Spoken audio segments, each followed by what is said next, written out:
বনমালীপুর বিধানসভা কেন্দ্রে মানুষের দুঃখ কষ্টের কথা শুনতে বাড়ি বাড়ি বিজেপির রাজ্য সভাপতি রাজীব ভট্টাচার্য। বৃহস্পতিবার মোটর স্ট্যান্ড পূর্ব থানার রোড এলাকায় রিমালের ফলে যে বৃষ্টি হয়েছে সেই বৃষ্টিতে কারোর কোনো ক্ষতি হয়েছে কিনা সে ব্যাপারে খোঁজখবর নিতে বাড়ি বাড়ি পরিদর্শনে গেলেন বিজেপির রাজ্য সভাপতি রাজীব ভট্টাচার্য।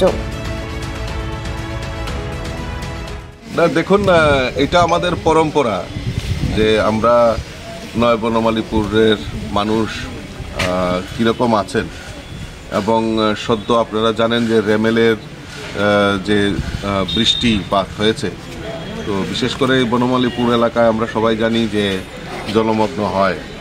তো সেই কারণে এবং সরকার গত দুদিন আগে আপনারা দেখেছেন মাননীয় মেয়র কমিশনারকে নিয়ে এই বনমালীপুর এলাকা আমি ভিজিট করেছি এবং যে জমাট জলের যে সমস্যা আমাদের সরকার সদার্থক ভূমিকা নিয়ে সেগুলি দ্রুত নিরসনের জন্য পদক্ষেপ নিয়েছেন এবং আগে যেভাবে ঘন্টার পর ঘন্টা জল দিনের পর দিন জল দাঁড়িয়ে থাকতো, কিন্তু এখন আমাদের সরকারের সদিচ্ছার ফলে যে কিছুক্ষণের মধ্যে এই জল নিষ্কাশনের ব্যবস্থা এরকম করে দেওয়া হয়েছে যাতে জল যাতে এক জায়গাতে না দাঁড়ায়।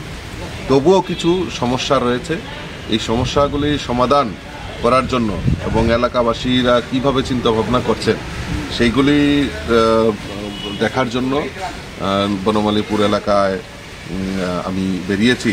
আমার সঙ্গে মণ্ডল সভাপতি এবং বুথের সভাপতি সবাই রয়েছেন।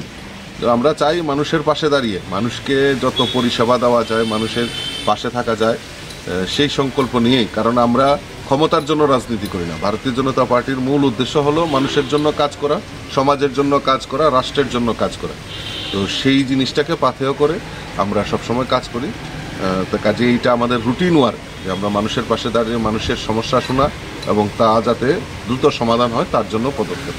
দেখা যাচ্ছে এই এলাকার বিধায়ক যিনি রয়েছেন তিনি বিরোধী বিধায়ক, তিনি কোনো বাড়ি করে এই যে এত জল জমেছে কোনোক্ষণই দেখা যায়নি সেই বিষয়ে। আমি তো দেখিনি ওনাকে, এলাকাবাসীও বলছেন যদি আসলে একটু ঠান্ডা ঠান্ডা পেয়েছেন, এখন একটু বৃষ্টি গরম অতি তাপদাহ ছিল, তারপর আমাদের বৃষ্টি হয়েছে, কিছুটা ঠান্ডা পেয়েছেন, তো উনি এখন কুম্ভনিদ্রায় আছেন।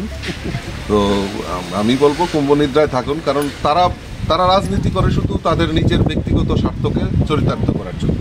তাদের কাছে মানুষের পরিষেবা, মানুষের কাছে পাশে দাঁড়ানো এটা তাদের মূল বিষয়বস্তু না। তাদের কি উপকার হয়েছে, তাদের নিজের কি পরিবারের কি উপকার হয়েছে, তাদের কি দরকার সেটা নিয়েই তারা চিন্তা ভাবনায় ব্যতিব্যস্ত থাকে। এলাকায় ঘোরা, এলাকায় দেখা, এলাকার সমস্যা নিয়ে সরকারের সঙ্গে আলোচনা করা সেরকম ভূমিকা আমরা দেখতে পাই।